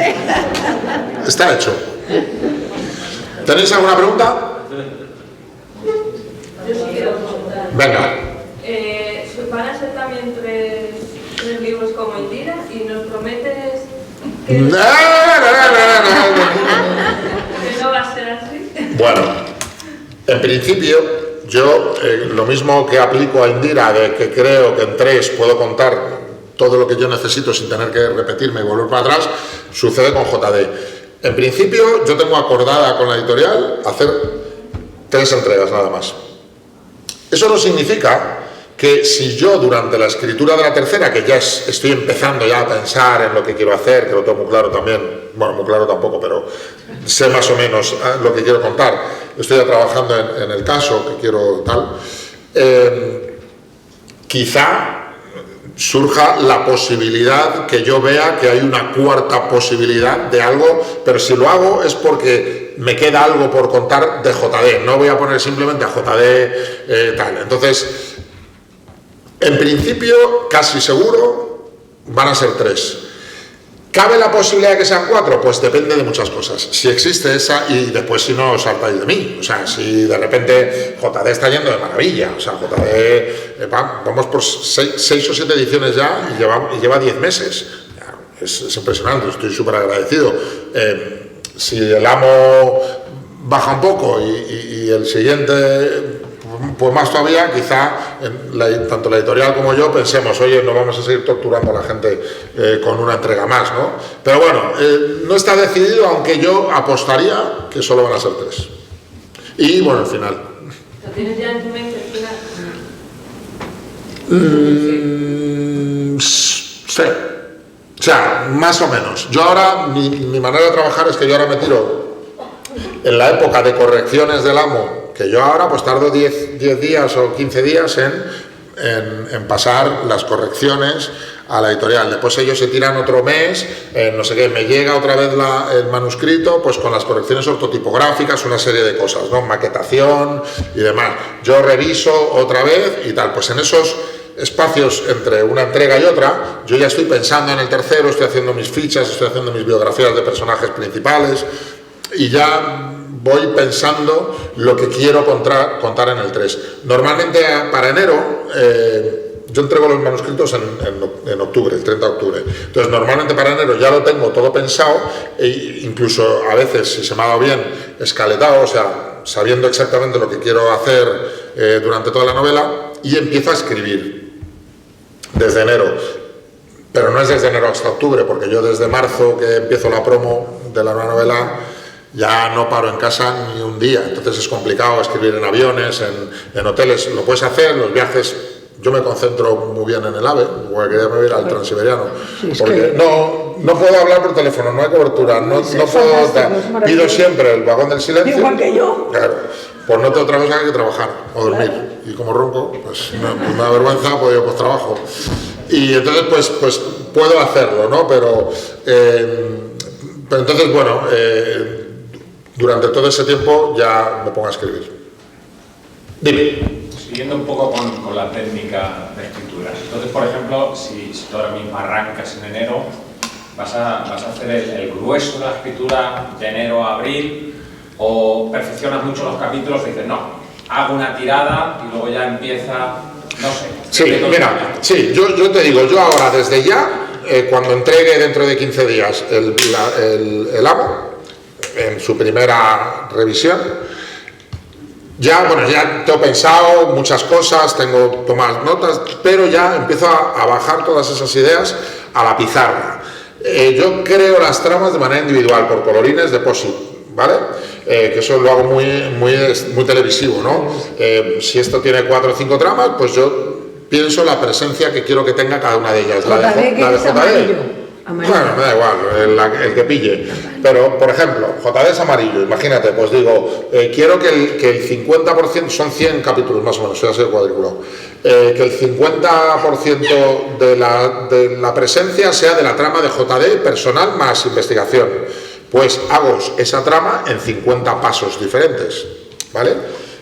La de Lucía, pues quiero que sean 20, el 20% de la novela, tal, y así las hago de manera individual. Después las junto todas en una pizarra, las mezclo y ese mosaico me indica, parece una tontería, pero no lo es. Si tú ya tienes toda la pizarra mezclada, das unos pasitos para atrás y entornas los ojos, te das cuenta de dónde falta un color y dónde sobra otro. Hay mucho amarillo aquí y de repente el amarillo aquí desaparece. Eso traducido al libro significa que un personaje has abusado de él al principio y después se te ha ido perdiendo en un momento dado. Entonces, intentas equilibrar la presencia de tramas de esa manera y después ya la bajo al papel y es cuando empiezo a escribir. Hay cosas que te funcionaban en la pizarra y después no, hay personajes que pensabas que tenían una presencia tremenda y no, o al contrario, que simplemente eran testimoniales y después consigues algo de profundidad en ellos, ¿no? Entonces, yo confío, no lo voy a conseguir, pero confío siempre, hay que confiar, en que yo para mediados de enero, finales de enero, tenga ya bajado todo eso, toda esa escaleta, al ordenador, ¿vale? y ya me pongo a escribir en serio. ¿Qué ocurre? Que intento apretar todo lo que puedo antes de la promo, ¿no? Pero después en promo, pues Sant Jordi, pues son 2 horas y media de AVE, pues yo voy con el ordenador y ya sé lo que tengo que escribir porque ya lo he pensado antes, entonces es más sencillo redactar. Después llego a casa o a un lado en el que me pueda concentrar mejor y lo retoco, pero bueno, ahí ralentizo muchísimo el avance desde marzo, abril hasta julio, muy poquito, y después el gran palizón para mí es julio, agosto, septiembre y octubre. ¿Y vacaciones? Bueno, a ver, sí, me voy a 10 días de vacaciones en medio, pero eso es... yo ahí, por ejemplo, siempre julio, agosto y septiembre, ya digo en la editorial que no hago nada. A ver, hago cosas puntuales, pero muy, muy puntuales, porque lo que necesito es estar concentrado en casa, porque es que si no, no entrego. A mí me ha gustado mucho esto de los colores y... Sí, es muy televisivo. Así visual, porque está muy bien. A ver, es que tú te das cuenta de verdad que aquí hay mucho amarillo, y aquí de repente el amarillo desaparece. ¿No os ha pasado muchas veces que estáis leyendo una novela y de repente decís, ostras, el personaje este que ya no sale desde hace 50 páginas? Pues eso, si antes haces la escaleta con los colores, te has dado cuenta de que aquí falta amarillo, falta presencia de amarillo y tal, y te das cuenta de... A mí me funciona muy bien.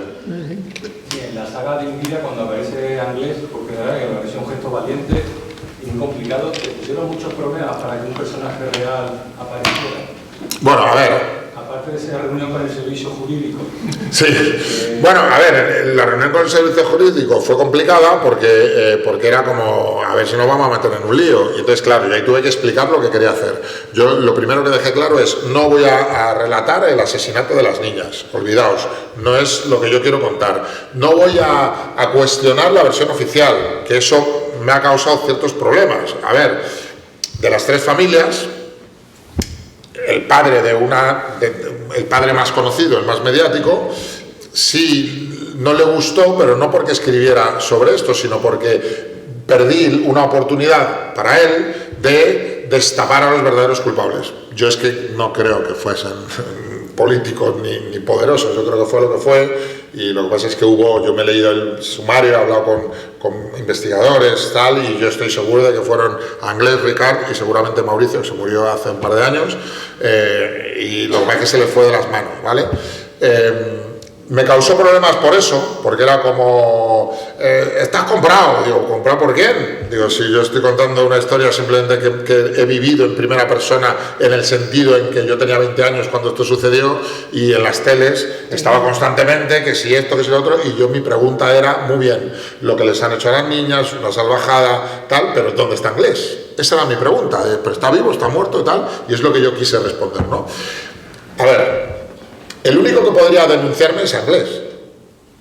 Ojalá. ¿Vale? Sí, porque entonces das el pelotazo, ¿eh? Claro, bueno, y entonces pues se demostraría porque está vivo, ¿no? Claro que está vivo. Entonces son los únicos que se podían sentir molestos por todo eso son los hermanos que aparecen en el libro y que siguen estando vivos, pero a ver, se enfadaron. Ellos sí sé que se mosquearon y hubo foros que decían que iban a venir a por mí y no sé qué. Yo dije, bueno, pues digo, la puerta trasera, por favor, a ver que haya un sitio, por si venían. Digo, pues a ver, pero bueno, pues es un riesgo que corres, pues si vienen a pegarme, pues que me peguen, ¿no? Y se enfadaron porque les llamaban delincuentes. Porque dice, a ver, si es que habéis estado todos en la cárcel, todos, no ha habido ni uno que no, entonces sois delincuentes, ¿qué quieres que te diga, no? Y encima que no me causaban ninguna simpatía por las cosas que hacían, ¿no? Y el único que podía denunciarme es Anglés, pero por lo demás no. Lo único es que sí, pues que hubo gente que no comprendió lo que yo quería contar, que si el morbo, que si el no sé qué, que si no sé cuántos, pero bueno, es respetable. Mucha gente cuestionaba el por qué no había cambiado los nombres, tanto a Anglés como a las niñas, ¿no? Y mi respuesta es muy sencilla.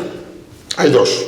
Una de ellas es porque si yo hubiera cambiado los nombres y en vez de Antonio Anglés hubiera llamado Andrés Pérez, tú seguramente aquí me dices, oye, perdona, si esto sabemos todos que es la historia de Anglés, ¿por qué no has tenido narices de ponerle el nombre de verdad? Eso por una parte. Y por otra, que yo, a lo mejor es una tontería, una utopía o como lo quieras llamar, pero yo creo que hay muchas posibilidades de que Anglés siga vivo, ¿vale? Si tuviera que apostarme dinero diría que murió. Pero hay posibilidades de que siga vivo por diferentes detalles, ¿vale? Quizás sigue vivo en un pueblo de Lima, de donde sea, ¿no? Si este libro llega a ese pueblo, a una chica, digo chica porque son las que más leen, ¿no? Una chica de Lima y lee y dice, ostras, esto está basado en un hecho real, no sé qué, no sé cuánto. ¿Quién es este tipo, Antonio Anglés? Escribe Antonio Anglés en internet, sale la foto de la Interpol actualizada a su posible aspecto en la actualidad.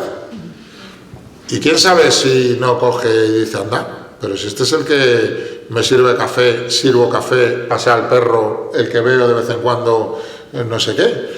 Bueno, pues seguramente jamás pase eso, pero yo dije, quiero contar esta historia, la voy a contar con respeto, no entrando en morbo, pero quiero contar esta historia con los nombres por si alguna vez sucede eso. No ha sucedido, por desgracia. Bueno, aunque yo creo que está muerto, pero bueno. Aunque, ¿sabéis la historia de Anglés, cómo se fuga? Él se escapa de la policía, siempre hubo... ¿Cómo se pudo escapar? Bueno, se escapó porque estamos en 1993, no había teléfonos móviles, no había una serie de cosas y él llevaba 75 días preparando una posible fuga, ¿vale? No es un momento a otro que se escapa por la ventana. Él decía, ostras, he sido yo, si vienen a por mí, tenía 2 millones de pesetas ya en el bolsillo, o sea, que lo tenía preparado, ¿vale? Y entonces por eso se pudo escapar. Llega a Lisboa, se mete como polizón en un barco, y en el barco le encuentran, le meten en un camarote sin saber quién es, pues pensaban que era un polizón portugués, sin más, y por la noche él se escapa del camarote, coge un bote y se tira al mar con el bote, ¿vale? Por la mañana los marineros le dicen, anda, que se ha escapado. Dan aviso a la Guardia Costera manda un avión, no tenían helicóptero, manda un avión y le ve, y fijaos cómo estaba el de asustado en medio del mar ahí, que pidió ayuda a él, fue el que, por favor, aquí, ¿no? El barco tuvo que dar la vuelta, recogerle, ya venían cabreaditos, imagínate, perdieron como 4 o 5 días de trabajo, o de llegar a sus casas, le recogieron, le volvieron a encerrar esta vez bajo llave, pusieron mucha seguridad. Y a la mañana siguiente, cuando llegan al puerto de Dublín y llega la policía y ya sabían que era Antonio Anglés, abren el camarote y no hay nadie. Eso es lo último que se sabe de él. Entonces, ¿qué se dice? Que se escapó y se tiró al mar y se ahogó. Pues puede ser. ¿Que alguien le ayudó a salir? Pues puede ser. Que alguien se lo peló. Que alguien... Yo tengo una teoría que después de 30 años la cuento, Ellos en el momento, Anglés tenía 2 millones de pesetas en el bolsillo, ¿vale? Cuando los marineros se enteran de quién es, eran 5 marineros, ¿vale? A ver, es una teoría, no tengo ninguna prueba de ello, pero por muchos motivos. Alguien cogió y dijo, este ha matado a las niñas estas, es un asesino, no sé qué, no sé cuánto, no sé qué, tal. Y nos repartimos los 2 millones de pesetas entre todos. ¿Por qué? ¿Por qué tengo esa teoría? Porque ninguno declaró nada y todo el mundo decía, no, se ha fumado. ¿Cómo se ha fumado si estaba bajo llave? Para empezar, alguien le abrió, alguien le tiró, alguien lo que sea. Y después hay otro detalle que trastoca toda mi teoría, o no, pero es complicado, que es que lo único que se encuentra es en el puerto de Dublín, en las rocas, un chaleco salvavidas del barco, ¿vale? Que era el City of Plymouth. Entonces dicen, no, se tiró al mar con el chaleco y se ahogó, lo comieron los tiburones y el chaleco, pues la corriente lo trajo hasta aquí.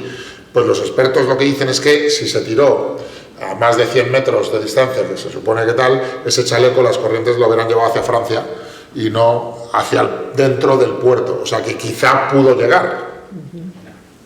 Pues también a mí cuando me dicen no, se escapó del camarote y se tiró al agua, y yo digo, ¿y por qué sabes que se tiró al agua? Se escapó del camarote y se escondió en el ancla y se tiró al puerto cuando llegaron a puerto, o se tiró al agua cuando quedaban 20 metros para llegar, o sea que no es necesariamente tal, pero el caso es que jamás se le volvió a ver. Yo creo que murió porque un tipo como él, sin cultura, sin hablar inglés, sin dinero, porque se lo debieron quitar los otros, porque le tuvieron que registrar cuando sabían quién era, ¿no? O con el dinero mojado, me da igual,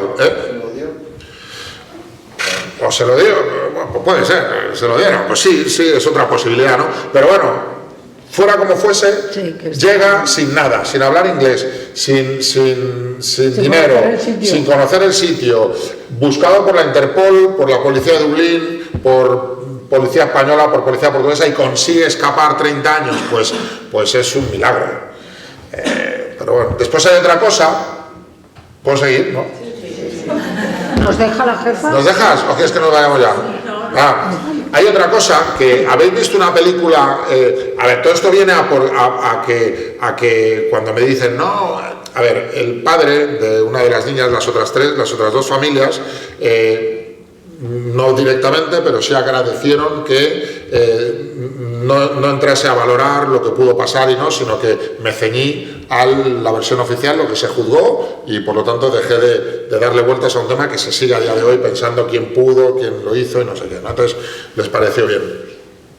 Pero el padre que os digo, el que más piensa que no, su principal argumento, aparte de porque hay mucho desalmado por la vida, que cuando él estaba desesperado buscando, llegaba alguien y decía, yo conozco a unos que han podido ser y tal, dame dinero y yo te los traigo. Y el hombre, pues desesperado como estaba por encontrar y con rabia por encontrar eso, pues caía y tal. Pero una de las cosas que decía él es, estos dos robaperas no han podido hacer todo lo que hicieron, ¿vale? Porque los cuerpos tenían una serie de barbaridades, y decía, estos dos robaperas no han podido hacer todo esto, ¿no? Vale, y aquí es donde yo os cuento. Hay una película, una comedia que se llama Resacón en Las Vegas, no sé si lo habéis visto. Son unos amigos que se van a Las Vegas de despedida soltero, y entonces están en la azotea de un hotel y brindan, pues nos lo vamos a pasar genial, tal, brindan, ahí se corta la peli y vuelve a la mañana siguiente a las 9 de la mañana, que se despiertan en el hotel, no tienen ni idea de lo que ha pasado, ha desaparecido uno de ellos, hay un tigre en el baño, hay un bebé en el armario, y no tienen ni idea ninguno de lo que ha pasado, ¿vale? Y aquí viene la historia. ¿Por qué? Porque uno de ellos, sin que los otros lo supieran, había echado una pastilla en la bebida. ¿Qué pastilla era? Un Rohypnol, que era un medicamento que había en los años 90, que era un relajante muscular, que mezclado con agua, era un relajante muscular, mezclado con alcohol, producía episodios de amnesia profunda y una serie de cosas, ¿no? Antonio Anglés y Miguel Ricard tomaban 3 Rohypnoles diarios. Imaginaos, no tenían ni idea de lo que hacían. O sea, ¿qué ocurre? Que cualquiera de nosotros nos tomamos un Rohypnol ahora mismo, se nos va a la cabeza y lo máximo que hacemos es correr desnudos por el pasillo. Pero no se te ocurre torturar y matar a unas niñas. ¿Y por qué haces eso? Porque eres malo y tienes la maldad dentro y eres eso, pero eres capaz. Claro, y no tienen ni idea de lo que hacen porque son unos salvajes y todo fue una huida hacia adelante, y ahora si las dejamos vivas nos denuncian, no son capaces de pensar y tienen esos momentos, y por eso yo creo que sí es bastante factible que 2 robaperas pudieran hacer todo lo que hicieron. Bueno, ¿Nos da ganas de leer las otras niñas? sí. Bueno, ya está. Ya está, no queréis más preguntas, nos vamos. Ya está. Ahora lo que tienes que hacer es... ¿Sí? ¿Toda Una muy cortita. Venga, va. Cortita tú. O sea, cortita la pregunta, yo no. No. Muy bien, gracias por la charla y por el entretenimiento de todos los libros. Y ahora que está muy de moda las adaptaciones a Netflix, a HBO, ahí está Casa de la Maza, Javier Castillo, como Sí. lado, ¿te plantearías hacer alguna de las trilogías? Bueno, yo planteármelo me lo planteo constantemente, pero no depende de mí. Pero ¿cuál preferías? ¿Indira o JD? Y si es Indira, ¿quién sería la protagonista? Vale. Yo creo que un autor no debe adaptar sus propias obras, ¿vale? Por muchos motivos, porque estás muy involucrado, porque te cuesta eliminar ese 60 o ese 40% tal, y después que tienes una visión de los personajes literaria en vez de audiovisual, y es muy difícil quitártela, ¿no? Porque eres tú quien ha creado esa historia. Hubo una plataforma, a ver, normalmente las productoras compran la opción de derechos por un dinero, poco dinero, y se lo quedan durante un año con la posibilidad de presentarlo en plataformas y demás, ¿no? Entonces todas mis novelas tienen la opción comprada, Lo difícil es que las productoras consigan colocarlo en las plataformas, ¿vale? Y hubo una plataforma en su momento, hace un par de años, que dijo, queremos hacer El Buen Padre con la condición de que lo escriba Santiago Díaz. Yo dije que no es buena idea, que sí, que te dejamos trabajar, que te dejamos hacerlo a tu manera. Me convencieron, ¿vale? Escribí el guión. En la quinta reunión sobre ese primer guión, que todo el mundo opinaba, no, es que esto no funciona, es que no sé qué, tal. Yo decía, madre mía, ¿por qué me metí aquí? Pero estaba en una reunión y entonces una de las personas de la reunión dijo, es que Indira no es exactamente como tú la pones. Claro. Yo en ese momento pensé, digo, ¿qué hago? Me levanto, me voy, monto aquí, pensé, tuve cabeza fría y dije, mira, cuando terminó la reunión hablé con ellos, con la productora, y dije, mira, a lo mejor es que yo me retire, porque no vamos a llegar a un acuerdo, y aquí, y todos están contentos, todos están felices, contratáis a otras personas que hagan los guiones, y todos felices. Así fue, y la plataforma dijo, no, es que si no está no queremos, pero fue así, ¿no? Y yo estuve muy cabreado durante mucho tiempo, hasta que un día me di cuenta de que probablemente esa persona tuviera razón, porque yo la Indira que estaba escribiendo era la Indira literaria, y en el audiovisual tienes que darle otro enfoque, hay cosas que a mí me parecían muy importantes mostrar porque están en el libro, porque quería hacerlo así, y a lo mejor una Indira audiovisual necesitaba otro enfoque diferente, y por lo tanto tenía razón. Con lo cual, hace poco me hicieron una oferta a mi agente y a mí, bueno, de una reunión, una productora muy gorda para adaptar JD, y en la reunión dijeron, hemos pensado, y dije, no. Digo, olvidaos, parece una buena idea, es una idea horrible. Y les conté todo esto y bueno, entonces la cosa va muy bien, ¿vale? En cuanto a JD. Lo otro se estancó un poquillo, pero bueno, cualquiera sabe. Entonces la cosa va muy bien, pero aquí se puede caer en cualquier momento. Con respecto a tu segunda pregunta,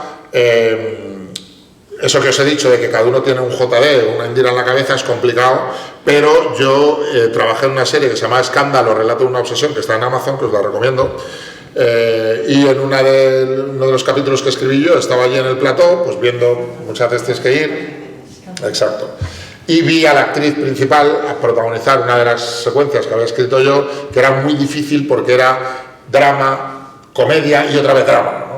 Y era como muchos matices en 1 minuto y medio, y estaba viéndola y de repente lo hizo tan bien, fue tan convincente, fue tal que dije, es Indira. Y desde entonces estoy empeñado en que quiero que si se hace algún día Alessandra Jiménez sea Indira, pero no depende de mí, ¿vale? JD, pues el otro día me preguntaron en la reunión, ¿quién es JD? ¿Tú a quién ves de casting? Dije, mira, no tengo ni idea, no me voy a meter otra vez en ese lío. Digo, hay dos opciones de concepto de JD. ¿Que queréis un JD guapo, atractivo, no sé qué? Pues tiraos hacia un concepto Óscar Igares. Es un tío, no puede ser Óscar Igares porque es mucho más mayor, sí. Es más mayor que el personaje, pero ese concepto, un tío muy moreno, muy racial, guapo, fuerte y tal, que queréis un JD más, de otra manera, más... no, te vas hacia un Óscar Jaenada. Óscar Jaenada, el que hizo Hernán Cortés y tal. Entonces, bueno, es que ¿sabes qué pasa? Que yo puedo tener mis ideas, pero no depende de mí. Como al final lo mejor es mantenerte aislado y dejar que cada uno haga su trabajo, pues el que quiera coger el Cadillac, pues si a mí me preguntan de qué color es el Cadillac, pues yo diré, pues es plateado. Pero si de repente dicen, es que plateado no hay, solo hay negro, pues cogerlo negro. Es que yo, ¿qué quieres que te diga? No entro ahí, ¿no? Entonces, bueno, si a mí me preguntan, pues y estoy en el casting y tengo la posibilidad de opinar, pues opinaré, pero Alessandra Jiménez me encantaría que fuera Indira. Y eso como después me dicen, no, pero tú en Indira, tú en El Buen Padre, describes a Indira como una chica con unos kilos de más, y Alessandra es súper flaquita. Y dices, bueno, a ver, es que eso se puede adaptar, ¿no? Si lo importante es lo que te transmita. Muy bien. Ya me cayó. Ahí tienes un boli. Sí, no, tengo aquí boli, tengo sello. Ahí tienes un montón de lectores que han traído un montón de libros. Aquí hay otros. Aquí tenéis libros para comprar, para regalar, que no hay nada más bonito que regalar un libro y dedicado. Sí. Y si es el cumpleaños de alguien en febrero, yo soy tan majo que os pongo la fecha de febrero. Ey, oye, que hoy es mi cumpleaños. Hoy es su cumpleaños. Fíjate qué regalo te han dado, un regalito. Pues sí, la verdad es que es un regalo Y así que me vas a firmar el primero, Hombre, a mí. Muchísimas gracias por venir, por aguantarme. Espero que lo hayáis pasado un ratito bien. Sí. Y nada, muchas gracias a Charo. Por favor. Muchas felicidades. Y lo dicho, ahora estoy...